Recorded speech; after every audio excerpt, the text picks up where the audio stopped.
Good evening. This is Reading by the Fireplace. Today, we will be reading Wuthering Heights by Emily Brontë. Before you find somewhere comfy to sit, I suggest you get a nice cold drink. Or hot if it's cold outside. Now with this drink, find a nice comfy spot. Once you get comfy, whether you're here to read the book with me or just here to fall asleep, get comfy and let's start reading. Wuthering Heights by Emily Brontë. Chapter 3. While leading the way upstairs, she recommended that I should hide the candle and not make a noise, for her master had an odd notion about the chamber she would put me in, and never let anybody lodge there willingly.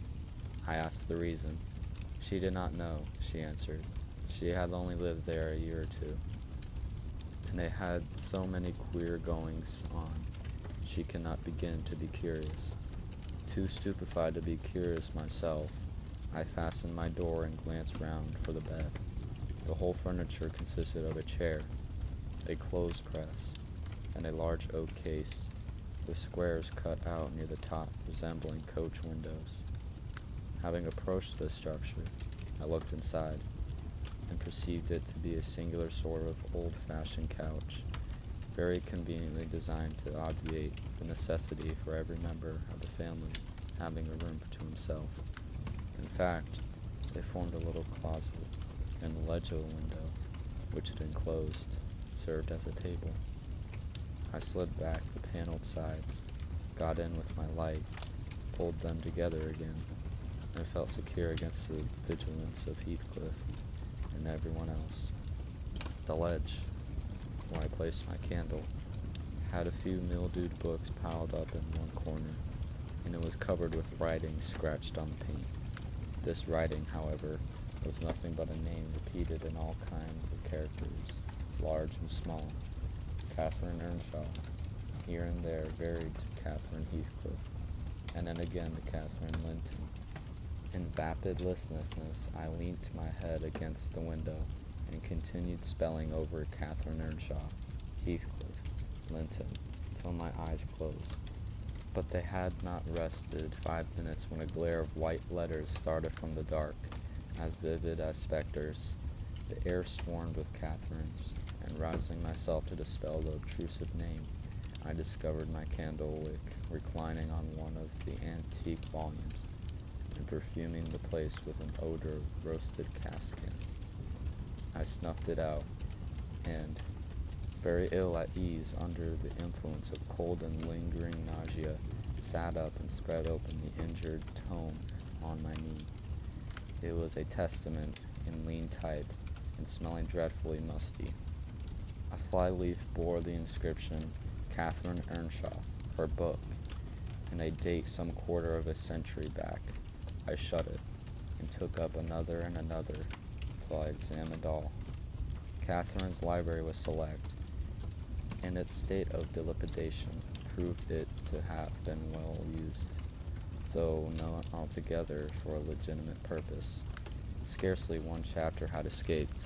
The pen, and the ink commentary, at least the appearance of one, covering every morsel of blank that the printer had left. Some were detached sentences.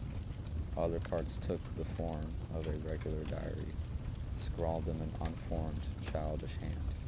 At the top of an extra page, quite a treasure, probably, when first lighted on. I was greatly amused to behold an excellent caricature of my friend Joseph, rudely yet powerfully sketched. An immediate interest kindled within me for unknown Catherine, and I began forthwith to decipher her faded hieroglyphics. An awful Sunday, commenced the paragraph beneath. I wish my father were back again. Hindley is a detestable substitute. His conduct to Heathcliff is atrocious. H and I are going to rebel. We took our initiatory step this evening. All day had been flooding with rain. We cannot go to church, so Joseph must needs get up a congregation in the garret. And while Hindley and his wife bask downstairs before a comfortable fire, doing anything but reading their Bibles, I'll answer for it. Heathcliff, myself, and the unhappy plowboy were commanded to take our prayer books and mount. We were ranged in a row on a sack of corn, groaning and shivering, and hoping that Joseph would shiver too, so that he might give us a short homily for his own sake. A vain idea. The service lasted precisely 3 hours, and yet my brother had the face to exclaim, when he saw us descending, "What, done already?" On Sunday evenings we used to be permitted to play, if we did not make much noise. Now a mere titter is sufficient to send us into corners. "You forget you have a master here," says the tyrant. "I'll demolish the first who puts me out of temper. I insist on perfect sobriety and silence." "Oh boy, was that you?" "Francis, darling, pull his hair as you go by." I heard him snap his fingers. Frances pulled his hair heartily, and then went and seated herself on her husband's knee, and there they were, like two babies, kissing and talking nonsense by the four. Foolish palaver that we should be ashamed of. We made ourselves as snug as our means allowed in the ark of the dresser. I had just fastened our pinafores together and hung them up for a curtain, when in comes Joseph on an errand from the stables. He tears down my handiwork, boxes my ears, and croaks, "The master no, but just buried, and Sabbath's not over, onto the sound of the gospel still in your lungs, and your Darby Lakin, shame on ye, sit ye down, old childer. There's good books enough if y'all read 'em. Sit ye down, and think over your souls." Saying this, he compelled us to square our positions that we might receive from the far-off fire a dull ray to show us the text of the lumber he thrust upon us. I could not bear the employment. I took my dingy volume by the screw and hurled it into the dog kennel, vowing I hated a good book. Heathcliff kicked his into the same place. Then there was a hubbub. "Master Hindley," shouted our chaplain. "Master, come hither. Miss Cathy's riven the back of the helmet of salvation," and Heathcliff's paused his fit into the first part of the brood way to destruction. "It's fair flaysome that you let him go on this gate. Ach, the gowdman it had laced him properly, but he's gone." Hindley hurried up from his paradise on the hearth, and seizing one of us by the collar, and the other by the arm, hurled both into the back kitchen, where Joseph asseverated "Oud Nick would fetch us as sure as we were living," and, so comforted, we each sought a separate nook to await his advent. I reached this book, and a pot of ink from a shelf, and pushed the house door ajar to give me light, and I have got the time on with writing for 20 minutes. But my companion is impatient, and proposes that we should appropriate the daring woman's cloak, and have a scamper on the moors, under its shelter. A pleasant suggestion, and then, if the surly old man come in, he may believe his prophecy verified. We cannot be damper or colder in the rain than we are here. I suppose Catherine fulfilled her project, for the next sentence took up another subject. She waxed lachrymose. "How little did I dream that Hindley would ever make me cry so," she wrote. "My head aches, till I cannot keep it on the pillow, and still I can't give over. Poor Heathcliff. Hindley calls him a vagabond, and won't let him sit with us, nor eat with us any more. And he says he and I must not play together, and threatens to turn him out the house if we break his orders. Has he been blaming our father? How dare he, for treating H too liberally, and swears he will reduce him to his right place." I began to nod drowsily over the dim page. My eye wandered from manuscript to print. I saw a red ornamented title, 70 times 7, and the first of the 71st. a pious discourse delivered by the Reverend Jabez Branderham in the chapel of Gimmerden South. And while I was, half-consciously, worrying my brain to guess what Jabez Branderham would make of this subject, I sank back in my bed and fell asleep. Alas, for the effects of bad tea and bad temper. What else could it be that made me pass such a terrible night? I don't remember another that I can at all compare with this since I was capable of suffering. I began to dream, almost before I ceased to be sensible of my locality. I thought it was morning, and I had set out on my way home, with Joseph for our guide. The snow lay yards deep in our road, and, as we floundered on, my companion wearied me with constant reproaches that I had not bought a pilgrim's staff, telling me that I could never get into the house without one, and boastfully flourishing a heavy-headed cudgel, which I understood to be so denominated. For a moment I considered it absurd that I should need such a weapon to gain admittance into my own residence. Then a new idea flashed across me. I was not going there. We were journeying to hear the famous Jabez Branderham preach from the text, 70 times 7, and either Joseph, the preacher, or I had committed the first of the 71st, and were to be publicly exposed and excommunicated. We came to the chapel. I have passed it really in my walks, twice or thrice. It lies in a hollow between two hills, an elevated hollow, near a swamp, whose peaty moisture is said to answer all the purposes of embalming on the few corpses deposited there. The roof has been kept whole hitherto, but as the clergyman's stipend is only £20 per annum, and a house with 2 rooms, threatening speedily to determine into one, no clergyman will undertake the duties of pastor, especially as it is currently reported that his flock would rather let him starve than increase the living by 1 penny from their own pockets. However, in my dream, Jabez had a full and attentive congregation, and he preached. Good God, what a sermon! Divided into 490 parts, each fully equal to an ordinary address from the pulpit, and each discussing a separate sin. When he searched for them, I cannot tell. He had his private manner of interpreting the phrase, and it seemed necessary the brothers should sin different sins on every occasion. They were of the most curious character, odd transgressions that I never imagined previously. Oh, how weary I grow, how I withered and yawned and nodded and revived, how I pinched and pricked myself and rubbed my eyes, and stood up and sat down again, and nudged Joseph to inform me if he would ever have done first. I was condensed to hear all out. Finally, he reached the first of the 71st. At that crisis, a sudden inspiration descended on me. I was moved to rise and denounce Jabez Branderham as a sinner of the sin that no Christian need pardon. Sir, I exclaimed, sitting here within these 4 walls at one stretch, I have endured and forgiven the 490 heads of your discourse. 70 times 7 times have I plucked up my hat and been about to depart. 70 times 7 times have you preposterously forced me to resume my seat. The 491st is too much. Fellow martyrs, have at him, drag him down, and crush him to atoms, that the place which knows him may know him no more.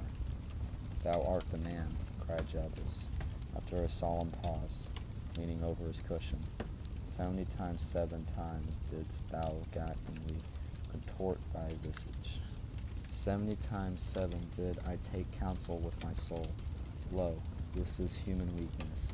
This also may be absolved. The first of the 71st is come. Brethren, execute upon him the judgment written. Such honor have all his saints. With that concluding word, the whole assembly, exalting their pilgrim staves, rushed round me with a body, and I, having no weapon to raise in self-defense, commenced grappling with Joseph, my nearest and most ferocious assailant, for his. In the confluence of the multitude, several clubs crossed, blows, aimed at me, fell on other sconces. Presently the whole chapel resounded with rappings and counter-rappings. Every man's hand was against his neighbor, and Branderham, unwilling to remain idle, poured forth his zeal in a shower of loud taps on the boards of the pulpit, which responded so smartly that, at last, to my unspeakable relief, they awoke. And what was it that had suggested the tremendous tumult? What had played Java's part in the row? Merely the branch of a fir tree that touched my lattice as the blast wailed by, and rattled its dry cones against the panes. I listened doubtingly an instant, detected the disturber, then turned and dozed, and dreamt again, if possible, still more disagreeably than before. This time, I remembered I was lying in the oak closet, and I heard distinctly the gusty wind, and the driving of the snow. I heard also the fir bough repeat its teasing sound, and ascribed it to the right cause. But it annoyed me so much that I resolved to silence it, if possible, and, I thought, I rose and endeavored to unhasp the casement. The hook was soldered into the staple, a circumstance observed by me when awake, but forgotten. I must stop it, nevertheless, I muttered, knocking my knuckles through the glass, and stretching an arm out to seize the importunate branch, instead of which my fingers closed on the fingers of a little ice-cold hand. The intense horror of nightmare came over me. I tried to draw back my arm, but the hand clung to it, and a most melancholy voice sobbed, "Let me in, let me in." "Who are you?" I asked, struggling, meanwhile, to disengage myself. "Catherine Linton," he replied, shiveringly. Why did I think of Linton? I had read Earnshaw 20 times for Linton. I'm come home. I'd lost my way on the moor. As it spoke, I discerned obscurely a child's face looking through the window. Terror made me cool, and, finding it useless to attempt shaking the creature off, I pulled its wrist onto the broken pane and rubbed it to and fro until the blood ran down and soaked the bedclothes. Still it wailed, "Let me in," and maintained its tenacious gripe, almost maddening me with fear. "How can I said at length. "Let me go, if you want me to let you in." The fingers relaxed. I snapped mine through the hole, hurriedly piled the books up in a pyramid against it, and stopped my ears to exclude the lamentable prayer. I seemed to keep them closed above a quarter of an hour, yet, the instant I listened again, there was the doleful cry moaning on. "Begone," I shouted. "I'll never let you in. Not if you beg for 20 years. "It is 20 years, mourned the voice. 20 years. I've been away for 20 years. The threat began a feeble scratching outside, and the pile of books moved as it thrust forward. I tried to jump up, but could not stir a limb, and so yelled aloud, a frenzy of fright. To my confusion, I discovered the yell was not ideal. Hasty footsteps approached my chamber door. Somebody pushed it open with a vigorous hand, and a light glimmered through the squares at the top of the bed.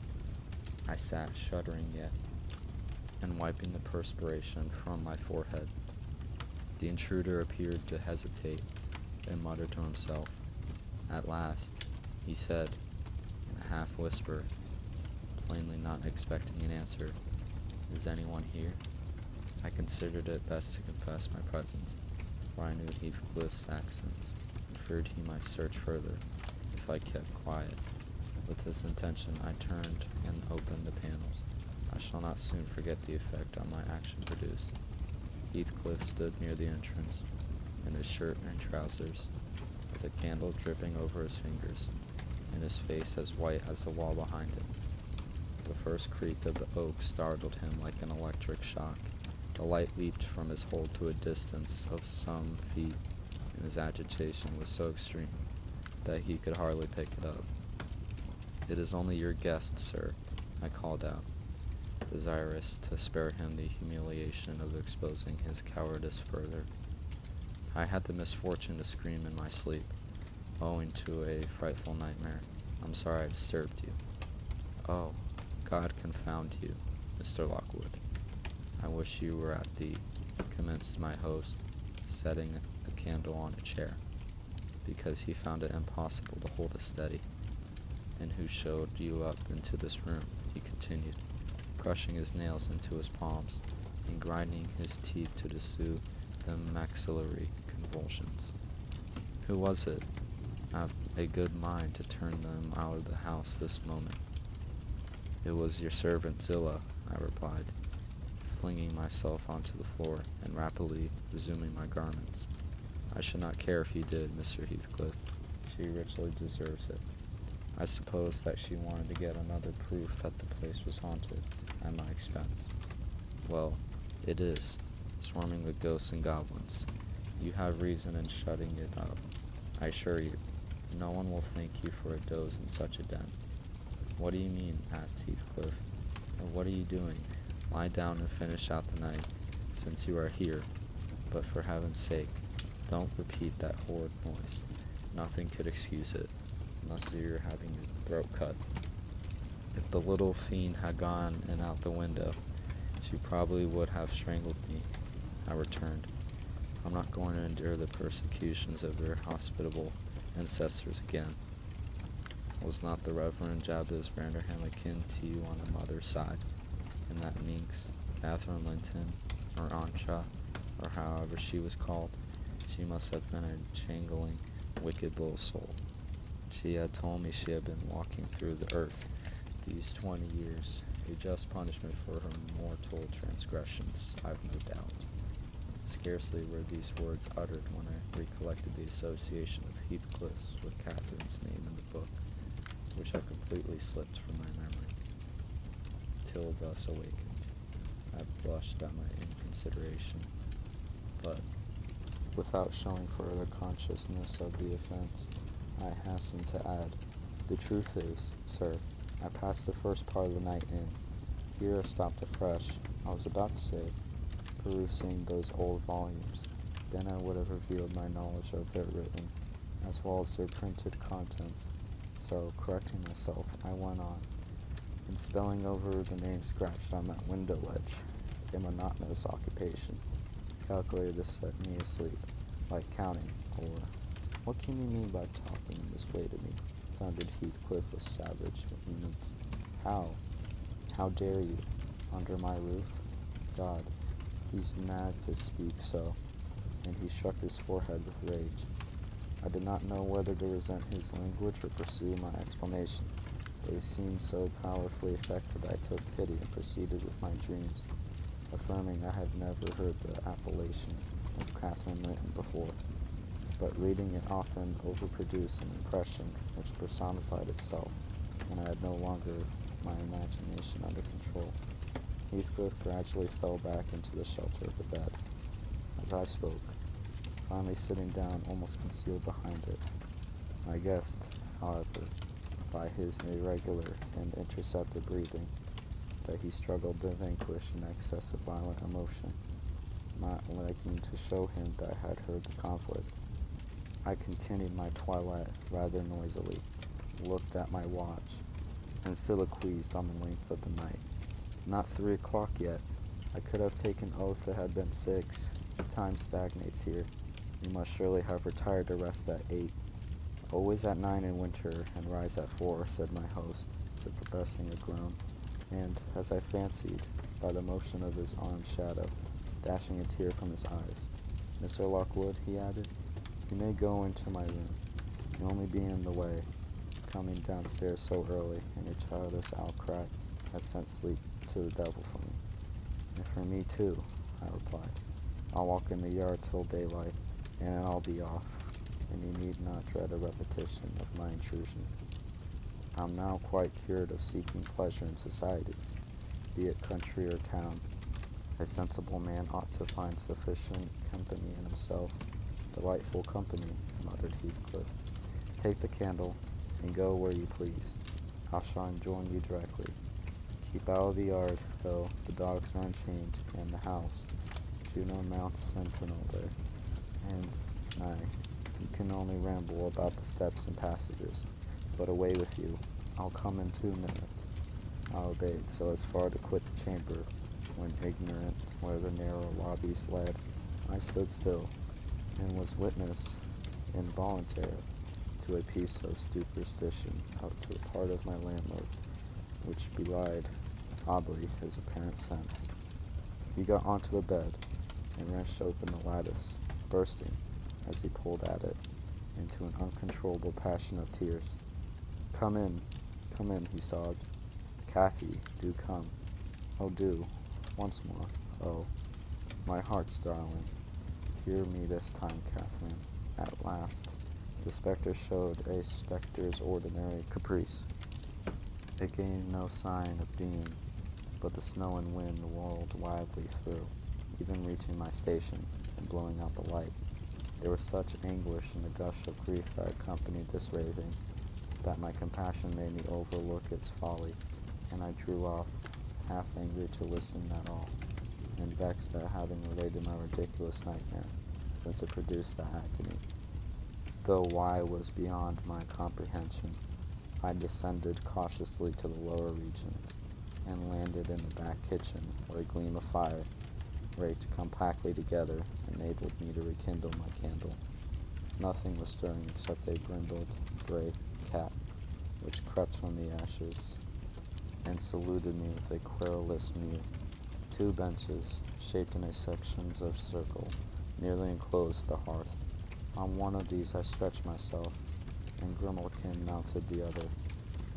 We were both of us nodding ere anyone invaded our retreat, and then it was Joseph, shuffling down a wooden ladder that vanished in the roof. Through a trap, the ascent to his garret, I suppose.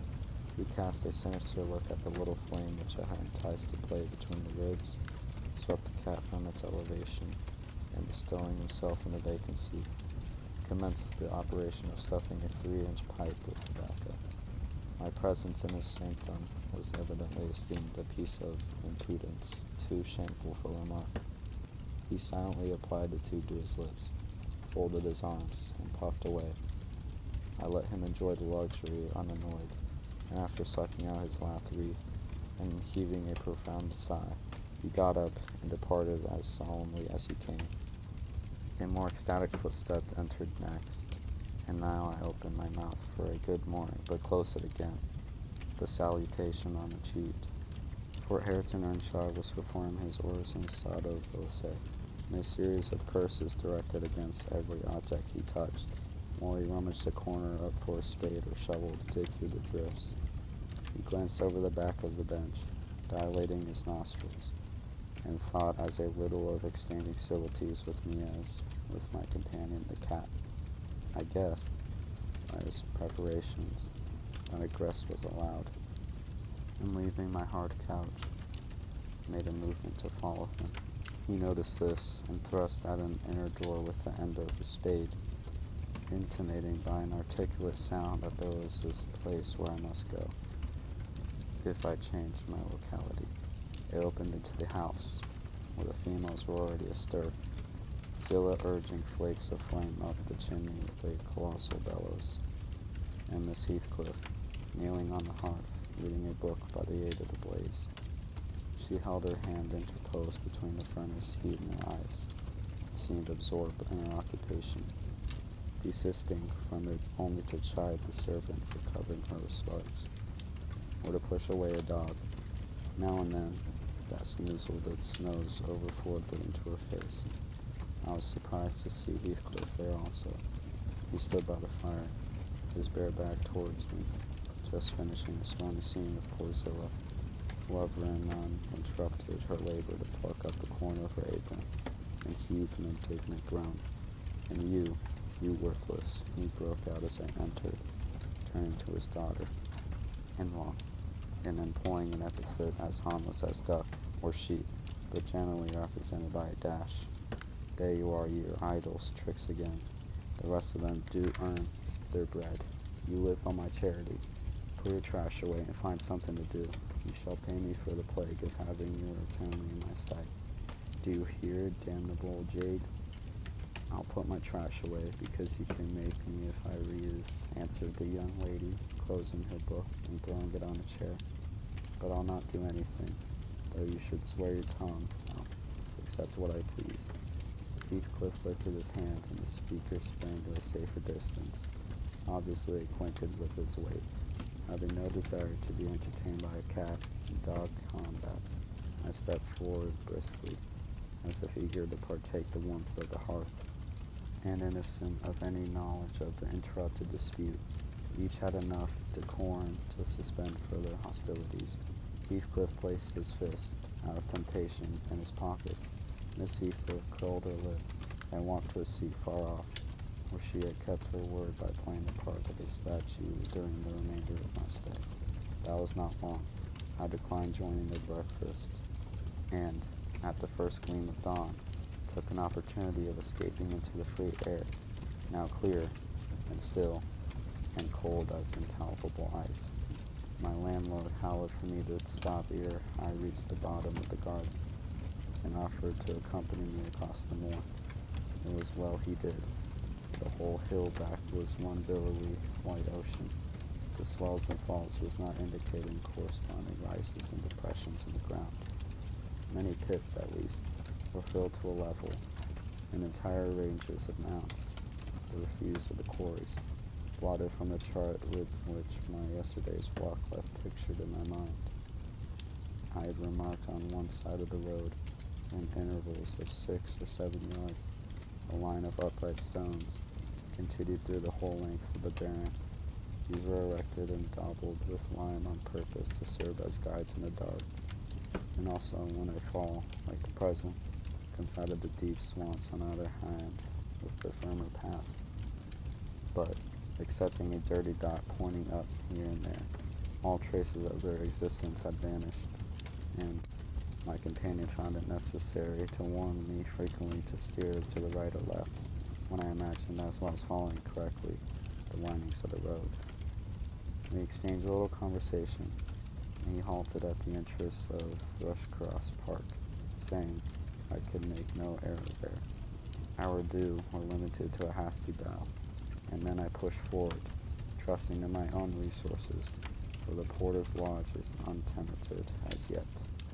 The distance from the gate to the Grange is 2 miles. I believe I managed to make it 4, what with losing myself among the trees and sinking up to the neck in snow, a predicament which only those who have experienced it can appreciate. At any rate, whatever were my wanderings, the clock chimed 12 as I entered the house, and that gave me an hour for every mile of the unusual way from Wuthering Heights. My human fixture and her satellites rushed to welcome me, exclaiming tumultuously they had completely given me up. Everybody conjectured that I had perished last night, and they were wondering how they must set about the search for my remains. I bid them be quiet, now that they saw me return, and, benumbed to my very heart, I dragged upstairs, whence, after putting on dry clothes and pacing to and fro 30 or 40 minutes to restore the animal heat, I adjourned to my study, feeble as a kitten, almost too much to so enjoy the cheerful fire and smoking coffee which the servant had prepared for my refreshment.